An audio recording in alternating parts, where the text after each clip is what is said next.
I'm not going to go through all of the outline. The outline covers somewhat what we started last week, or when I say outline, I mean the notes. And on the back, I've given you, back of page 2, there's a nice Bible outline for you guys to have. It's very clear and straightforward. Very clear, all the things. So to explain it real quick, this is the timeline.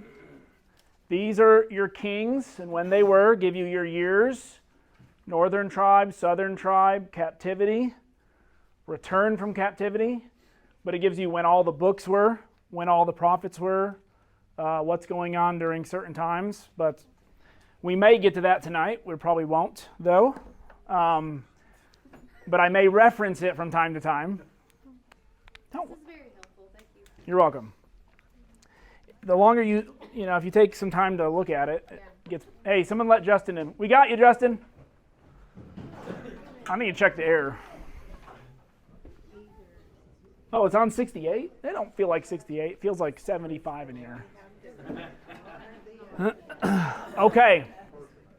All right. Who doesn't have an outline? Justin, are you in here? Okay.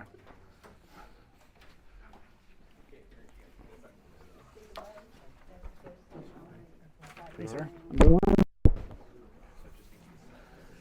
Sherry, are you in here or not? Are you just? Yes. All right, there you go.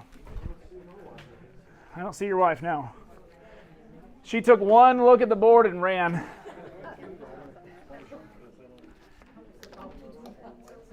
Okay, all right. I don't want to rush, so if I'm going too fast, throw something at me. Yeah, I just gave the wrong kind of permission, didn't I? Yeah. And if you need clarification on things as I'm teaching, please ask. So the notes that you have help explain a little bit last week of stuff we were going through with a little extra.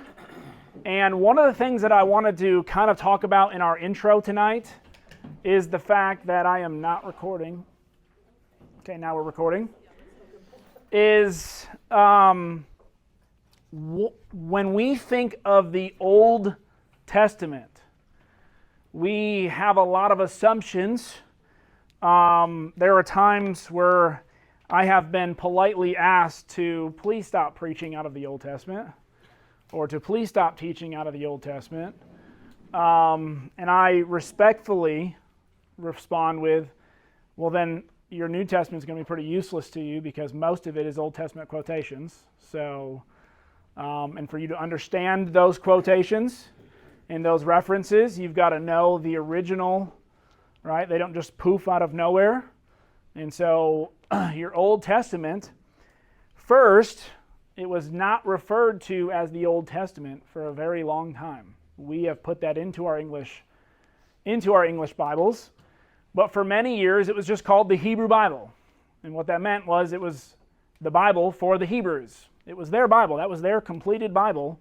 Before the New Covenant came, they had, right, Genesis, what we put Malachi as our last book, but that was their completed scriptures. And so sometimes the New Testament will say, those are the scriptures, right? If you turn your Bible, somebody read 2 Timothy. Where's my Bible? Here it is. 2 Timothy chapter 3, starting in verse 14. Somebody read that for us. But as for you, continue in what you have learned and have become confident of, because you know those from whom you learned it. All the way to 17. Okay. And how from infancy you have known the Holy Scriptures, which are able to make you wise for salvation through the faith in Christ Jesus. All Scripture is God-breathed and is useful for teaching, rebuking, correcting, and training in righteousness, so that the servant of God may be thoroughly equipped for every good work. Okay, so in 2 Timothy, who is Paul writing to? Timothy. The 2 Timothy. There's a 1 Timothy, and there's a person called 2 Timothy. Just kidding. 2 letters, same person. And he says, from childhood you have been acquainted with the sacred writings. So Timothy at childhood, what would be his sacred writings? the Old Testament, what we call the Old Testament. There was no, right? Jesus, when Timothy was young, Jesus was young, okay? Timothy probably is a few years younger than Jesus, but the scriptures that he would have been grown up on, there's no Matthew, Mark, Luke, and John. Jesus hasn't even had his ministry yet. Where are we starting so I can start writing? Are we starting up with Genesis?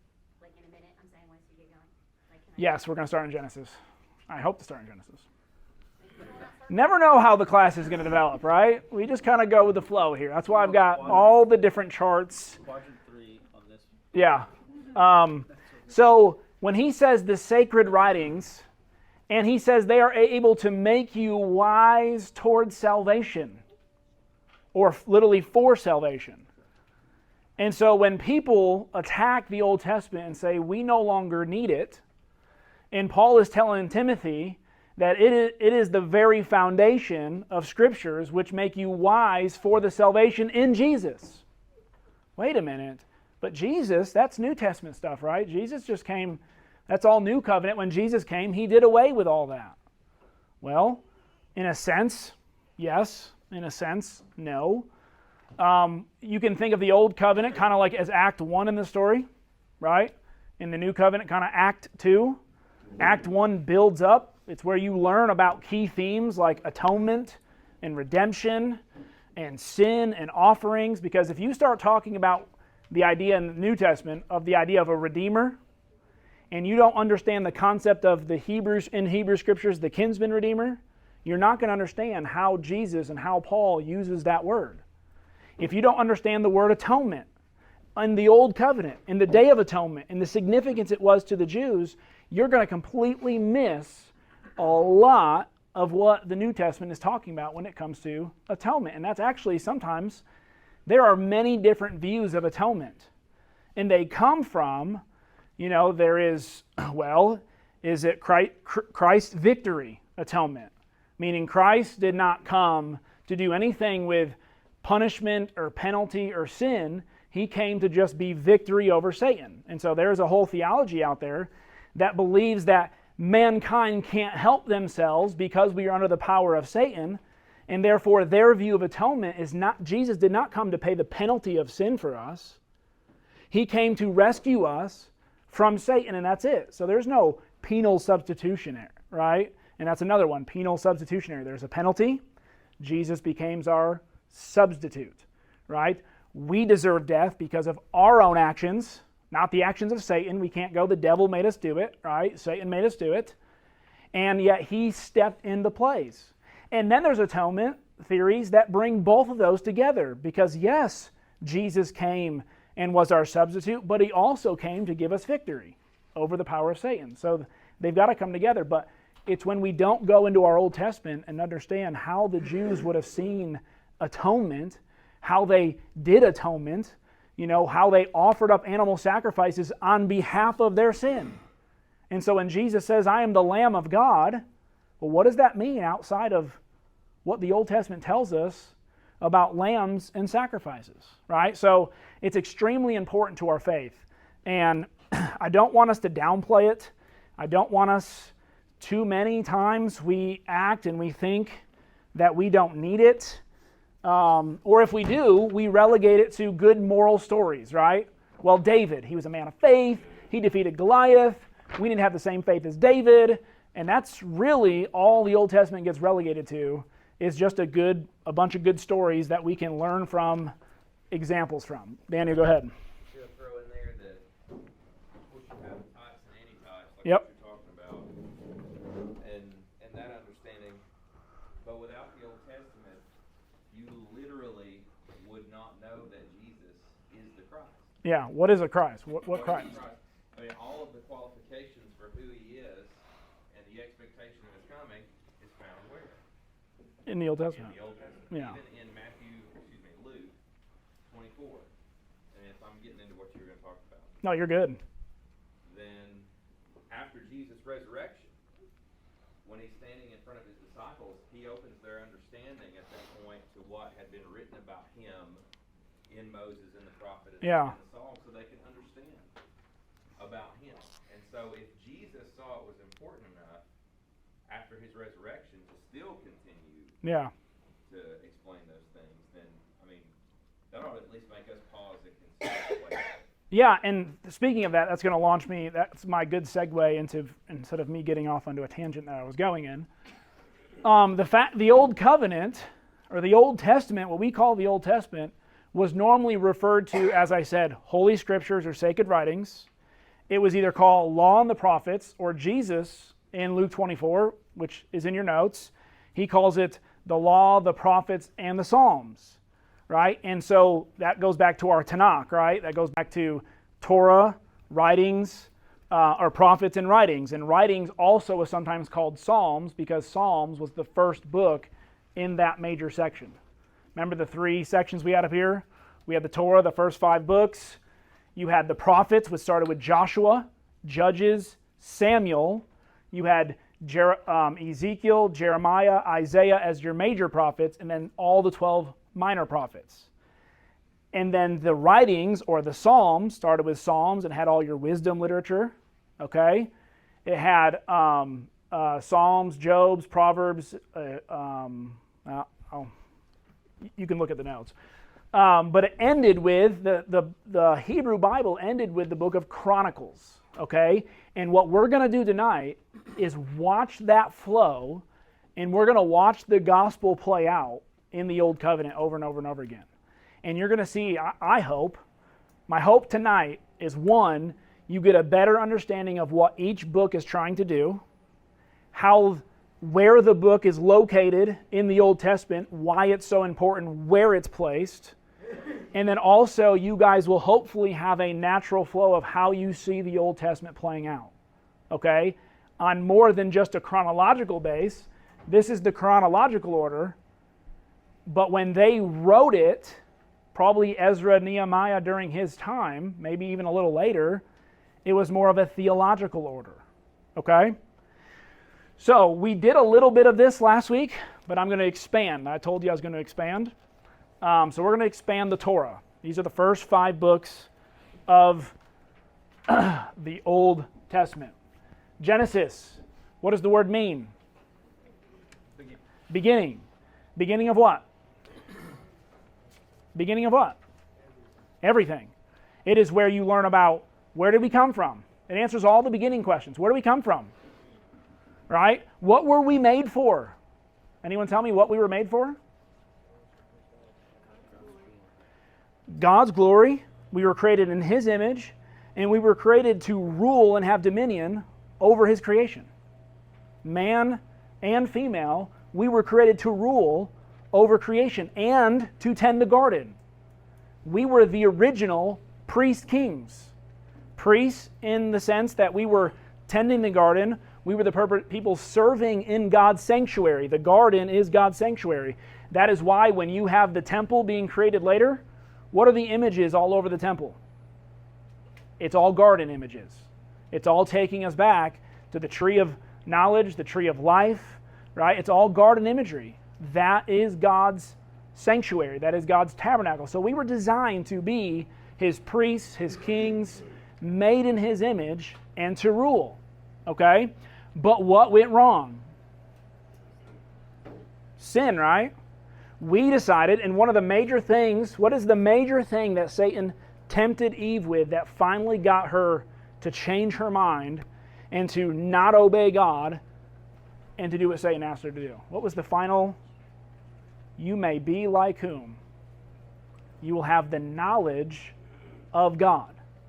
So whenever we try to take on the knowledge of God ourselves and be the keys to knowledge and understanding, and we try to hold it within ourselves, we always fail, don't we? Right? God's ways are not our ways, right? His thoughts are not our thoughts, but we so badly want our thoughts to be His thoughts, and that's why a lot of times when you talk to people about God, they're like, well, I just can't believe in that kind of God. Well, what kind of God can you believe in? The one that I can understand. If you can understand God, then He is created in your image. Right? I mean everything about Him. Right? If you've got God in a neat little box, and you've said, I've got them pegged on absolutely every single thing about God, then that God is most likely a God of your creation. Because it's one you can understand. It's one that you have kind of said, I can't go there because I can't understand now. That's part of the thing that God wanted Adam and Eve to understand is you don't need to understand. Trust me. Trust me and you will have life. Ultimately, sometimes we got to choose between do we want the knowledge or do we want the relationship? Now, what we really need to understand is that knowledge is supposed to develop the relationship. But we want knowledge all on its own. So, there's our origin story. Someone pass this over to Kelly behind you. It's our origin story. The first 11 chapters is the story of man, right?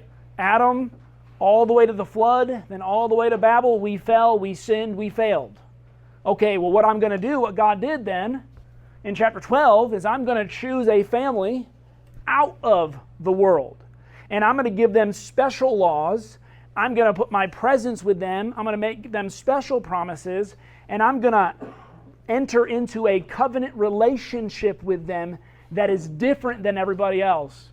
And they will be my priests and kings. Right? In Exodus, one of the things he tells them is, I am trying to form you into a kingdom of priests. Priests who rule. And you guys will be the light and an example into all the nations. So he draws out Abraham. How well does Abraham do with that? Isaac, Jacob. They don't do so well. And at the end of Genesis, there's always, at the end of every book, there's kind of a light. What we would call, the prophets will pick up on this and call it the remnant. Right? Out of all of Isaac's children, who is sought above all else? Joseph, right? Joseph becomes the redemption, the redeemer for Israel. Because without Joseph, how was Isaac's descendants, Jacob's descendants, how were they going to survive? Because what was coming? A famine was coming. So the things that you have circled in green, that's like what you're referring to as the remnant? Yeah, these are kind of your mediator, your savior-like figures who come in and are supposed to bridge the gap between what has been lost. And it progresses because can Joseph do it? Not adequately. He dies. What happens after his death? The very first line in the book of Exodus tells us that there arose a Pharaoh who did not know what? Joseph. And the only thing that was keeping Joseph and his people safe was the knowledge of how Joseph was the one who not only saved his people, but also saved Egypt. And there was a Pharaoh who rose, he died, and 400 years later, his memory is faded away. And what happens to the Hebrews? Immediately, what do they start doing? Persecuting, enslaving, and killing them. So the Savior figure, he's dead. His influence has kind of dissipated, right? And so we got the seed promise. The good thing about this is God has promised not only to save man through woman, right? Genesis 3:15. He's also promised that this Savior would come through a special family. And that's what you're seeing. So a lot of what we deem as Old Testament is really only the story about one group of people. And you will get highlights of other people who are outside that family. And that's actually to help us understand that God was not just only concerned with this family. He doesn't want you to think that, right? Why Jonah is sent to Nineveh, right? Why, Amos is preaching to the nations. Why you got all these people, you've got all these God-fearers out there, or these prophets of God who are not of Israel, is to show us that God wasn't just trying to save this family. That's just the history that we have recorded for us. Okay? But through this family, salvation would come to whom? Everybody. And the promise to Abraham, this seed promise, is that his descendants would what? multiply and grow. So the book of Exodus, they're growing.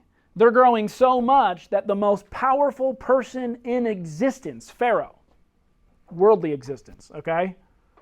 He sees their growth, and what's his fear? They're so big, they're going to take over. They've grown so much that they're going to take over. And so you're kind of seeing this promise being kept because they're growing exponentially faster than obviously Egypt is. Egypt was around longer, right? Egypt's been there forever. They're in power. And yet something about the Hebrew way of life, they're living longer. Their descendants they're having more children than everybody else, and they're growing exponentially longer. Because there are other nations that Egypt had subdued and were living amongst the people as well, but they were not growing. You think that has to do anything to do with this? All right? So, they're outgrowing the world, and you got the idea of when Moses goes to them, this is the God of Abraham, Isaac, and Jacob, so it's very key on his descendants. And Moses becomes their key figure to lead them out. Now, what you see at the end of the book of Exodus is when Moses finally builds the tabernacle, and we talked a little about this last week, the presence of God comes and fills the tent of meeting, and what is Moses not allowed to do? He's not allowed to go in. And that's how the book of Exodus ends. And just so happens the next book has to do with how an unholy people can dwell with a holy God. So not only does God want them to grow, he also wants them to come out of the world and to be different. And so the book of Leviticus is all about how they may be pure, set apart, so not only can they be different from the world, they can also dwell with God and be with God. Okay? And so there's a lot of sacrifices that go on to try to maintain this relationship. And there becomes an established group, the priests, right? Who are the ones who are kind of those who are workers on behalf of Israel. There's always these people who come and represent Israel. So you've got Joseph, you've got Moses, you've got the priests. They're entering into the holiness of God. The book of Leviticus kind of ends. After they get all their laws and rules and regulations go, the book of Numbers, how does the book of Numbers start? First, they number the people. Guess what has happened since the time of them just leaving Exodus? They've already grown again exponentially. Like the book of Numbers, it's hard to imagine that those are real figures because of how large Israel would have had to have been. I mean, they would have had they would have had like triple the population of the biggest nation in existence when you add up all the numbers. People are going, and once again, sometimes the retelling of these, they round up, they'll say tens of thousands, they'll say 30,000, they'll say 80,000, they'll use numbers in ways. Once again, I'm not trying to determine whether it's the truth of it or not, but it's huge. They're so big, Egypt wouldn't have been able to hold them anyway. Even in the wilderness, they're struggling going through the wilderness, not running into every nation in the wilderness because they're so big. Okay? So after they number, they go to take the promised land. That was another part of the promise. They're wandering, and what happens immediately when they reach the land that God has promised them? What happens? They send the 12 spies, right? 10 of them come back. Can't take it. Sorry. Not going to happen. There's no way. Wait a minute. Isn't this God the God of Abraham, Isaac, and Jacob? Isn't he the God who brought Abraham out? Isn't he the God who gave him a child even when he shouldn't have been able to have a child? Isn't he the one who protected your people through Joseph and saved Moses and kept Moses alive and then was able to save your people and bring you out of Egypt and through? What's the deal? Right? What's the deal? No, they're too big. And so they fail the test of trusting in the promise and the presence of God, and ultimately, because what it comes down to is they don't trust this process. There's no way God is going to rescue us. There's no way God is going to win a battle for us. Okay? These priests were supposed to be teaching, right, through their sacrifice system, that as they're following all of these laws and rules, that they can be in the presence of God. And that God's full presence and full power is going to lead them and guide them as long as they are following the Torah. Well, they fail. They fail. They numbered the people. They continue to grow. Joshua and Caleb, they come as your rising stars in the book of Numbers, because ultimately, what is the curse of all the people who were 20 and older? What have they said they're not allowed to do? They're not going to enter into the land. So they wander for 40 years for a whole generation to die off. But 3 people were allowed to go: Caleb, Joshua, and Moses, up until Moses does what? He fails the test too. So your shining stars at the end are Joshua and Caleb. Okay? Deuteronomy. So promise broken, presence remains though. That's the cool thing about this. This is what you're learning. This is the gospel story. Promise is broken. We break our end of the deal, right? Not God's promise. We break our promise that we would trust and have faith, right? Because you go back to Abraham, how was he justified? Justified by faith, right? Why did God promise to be with him and to bless him, to make him a father of many nations? Through faith. They lacked it, yet his presence remains, because there's a covenant made with Abraham. Deuteronomy is the retelling of the law, but it ends in this fashion. Moses says, okay, you're the next generation to go in. He retells the law while inserting stories of how the previous generation failed keeping these laws. And he says, okay, now you've got real examples of what failure looks like. We're not going to do that, right? We're not going to fail that, right? Right? But Moses at the end goes, oh, by the way, you're going into exile. You will fail the test. You will fail the test. And when you fail the test, you will go into exile. Here's the cool thing. Exile is not God no longer making them the covenant people. Remember, I don't know if you remember in one of my classes, do I have any more board left? No. Let's go up here.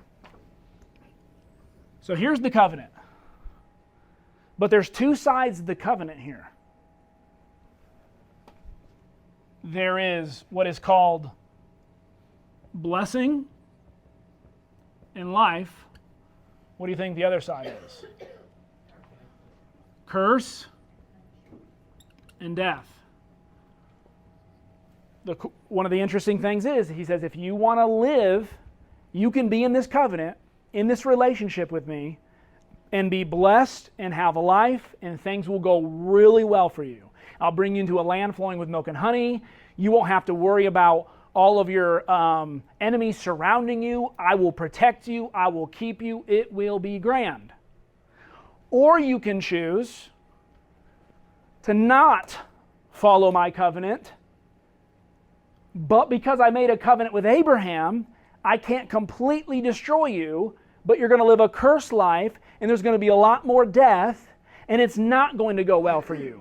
But God still has to, because he made a promise of his presence, even if they are not pure. Remember, because he walked through the covenant himself. He put Abraham to sleep and walked through himself, saying, I will take on the burden of both sides, both man and God, and therefore, even when they fail, even when they go into exile, it is an example, it is a showing, it is a proof that God made a covenant and he loves them. Because he's also promised at the end of every exile, what would he not allow them to stay in? They would not stay in exile forever. That's how it ends. Moses dies. Joshua becomes the next Moses. That's the Torah. So interestingly enough, a lot of times when Paul is talking about law keeping, he's usually talking about the 619 commands when he's talking about it in a negative sense. But when he talks about you are people of the Torah, he's not just talking about you are people of, well, I guess it's 619 here, in between these two books. He's not talking about you are people who are just of these commands. You are people of this story. Okay? And when you think of Old Covenant, we sometimes relate Old Covenant with the entire Old Testament. But the covenant that was made with Abraham is up here. When Paul is speaking of the Old Covenant, he's speaking of the Mosaic Covenant, which is with Israel, which is not given until here. But we are still, that's why when Paul says when you, through faith, are baptized into Christ, you become heirs according to the promise. And the promise is built upon the covenant that God made. It's the same covenant that we are under. We are under the covenant that God made to Abraham. It's just fulfilled in Jesus. The Mosaic had a purpose, right? The Mosaic covenant had a purpose. It was always going to disappear and go away because God expected this downward spiral to always happen. This continual, I will bring you out of exile. They'll be good for a couple years, and what happens usually to the next generation or generation after? Right? And so this is the gospel. God keeps saving them out of their exile. Right? I mean, when you think about it, He initiates the salvation. He initiates saving them because of His promise. He's not going to let them be completely destroyed. At least until the time of the Christ comes. But that's what we're pointing towards. And all of these figures, interestingly enough, the New Testament talks about how Jesus is the better. Usually it's the main ones are He is a better Moses. He is the better priest, high priest. Well, there is a sense in which Joshua, but we'll come over here, and this is going to continue into the story of David. Okay? So here's the Torah. When you hear law, these 5 books are the foundation for the life of Israel. Okay? Now, what this section does, once again, in the Hebrew Bible, it goes Joshua, Judges, Samuel. By the way, we split 1st and 2nd Samuel. It's one book in the Old Testament, in the Hebrew Bible. And Kings. It's one book in the Hebrew. That's how, this is the order. Joshua, Judges, Samuel, Kings. What's our order? Joshua, Judges, Ruth, 1st and 2nd Samuel, 1st and 2nd Kings. Then we jump to 1st and 2nd Chronicles. Well, they have Isaiah, Jeremiah, Ezekiel, all the 12 prophets before that. Psalms, Job, Proverbs, Ruth, Song of Songs, Ecclesiastes, and then Chronicles. And Ezra and Nehemiah, by the way, is one scroll too. It's not 2 separate scrolls. Chronicles is one scroll. Now, it's 2 scrolls only because the length of it, but we've split them into 2 books. They were one book. So what we're going to see now, we've got the promise, we've got the priest system, we even have, in a sense, the prophet, but Jesus becomes the high priest. Jesus is going to become our prophet, king, and then He's going to be the one that He's going to bring hope to rebuild the temple. Any questions so far? We're going to go through these sections, but any questions over here before we jump into here? We only got a couple minutes. Anyone seeing how this is developed? How there's a theological order to these books than just, oh, we just threw these. There is a flow. There is a flow that these books were purposely designed and put together this way. Why did whoever put the Bible together mix them up? Okay, so when you get the Septuagint, which is the Greek translation of the Hebrew Bible, they did some reordering. It's not the reordering that we have. And I can't remember exactly how they had it established, but finally when the English Bible came in, what do we really like? we really like chronology. So we tried our best. We separated it instead of law, prophets, and writings. We wanted all the law. Then we put all of the history books together. Then all the prophets. Wisdom literature, we didn't really know what to do with them, so we just clumped them together. But we changed the order. And the cool thing is, just real quick, we were talking about Proverbs, how it just ends with an excellent wife. You know what the next book in the Hebrew Bible is all about? An excellent wife, who is, by the way, at the end of Ruth, what is she said to be? Better than 10 sons. An excellent wife is better than 10 sons. Okay, so you have all, and then after this, great marriage, David is brought into the picture, who is going to be, you've got a book about marriage. They go together. They have a natural flow. They were read in that order. And when we remove those orders, sometimes we hurt ourselves. Lamentations is about lamenting we're in exile. Esther is a story about a woman in exile. Daniel is a story about a man in exile. And they put those together. Ezra and Nehemiah is about us coming out of exile. And Chronicles goes all the way back, by the way. Go back to 1 Chronicles chapter 1. It goes all the way back to Adam. And it summarizes this entire story. The book of Chronicles, through its chronology, summarizes this entire story.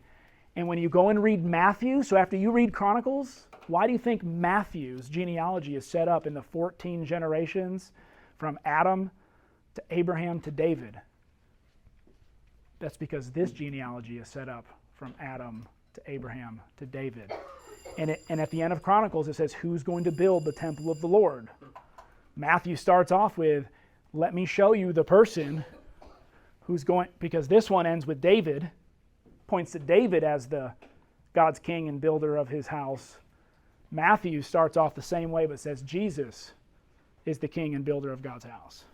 This might not be important to know, but why do you have the question marks with Solomon and Messiah? We'll talk about that next week. Because Solomon is kind of, remember, it's David's descendant who's going to be the Messiah.